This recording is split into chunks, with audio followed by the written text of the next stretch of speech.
Bienvenue tous, you're watching France 24. This is our international press review today with Nadia Shabi. Where are we starting? Starting with NATO is getting a lot of coverage today. This is the big event in Bucharest. Absolutely. George W. Bush there. Yeah, for the last time, probably his last official visit in Europe. And the press mainly find fault with Bush today. That's no change, is it? No, it's kind of an easy target. Spain's El País has this headline: Bush creates tensions in NATO, and it looks at the American president's position on Afghanistan particularly.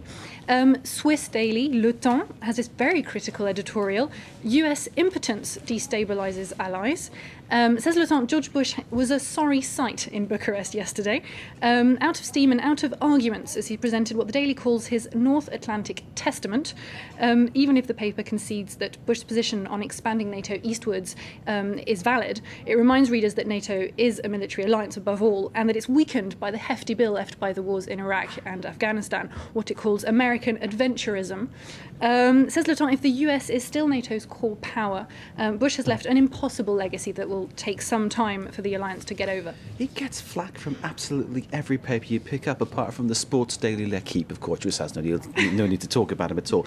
Is it always negative about Bush or what? Well, The Guardian caught my attention with this headline on a comment piece: Europe owes a huge thank you to skillful, patient President George Bush. Hang on, this is the normally left-wing British daily The Guardian. Absolutely. Their heading reads: His diplomacy helped to reunite Europe. But as NATO meets in Bucharest, his son is completing 2 terms of global failure.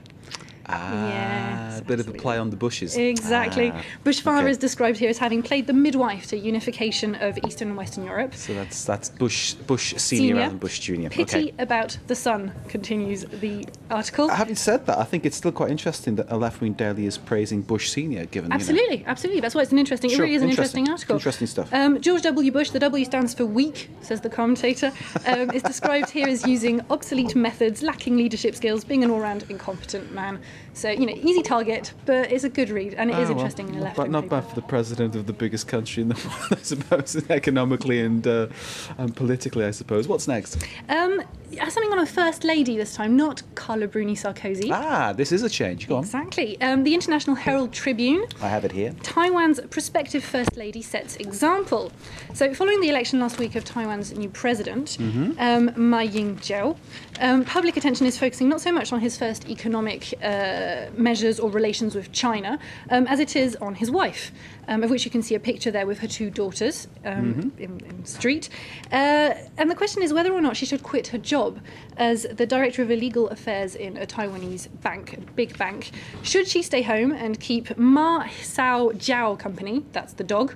Can she keep working without being in a conflict of interest, without there being a conflict of interests? Everyone has their penny's worth. Everyone's getting involved in this argument.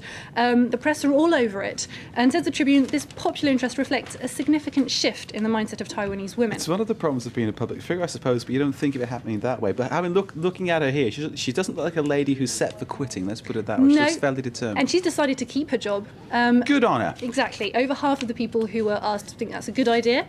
And this created chow mania. Everyone is crazy about her. It's quickly spreading. A bakery that sells the First Lady's favourite kind of chocolate cake has seen its sales go up exponentially, and a dumpling restaurant she frequented also has a lot more custom now. Okay, so tell us more about this chocolate cake, Nadia. I wouldn't know anything about it, but I think we should definitely go and try it. I think we should get it out there, definitely. Get it in from Taiwan. If anybody watching in Taiwan, email us the actual recipe, it'd be great. www.france24, email it to us that way.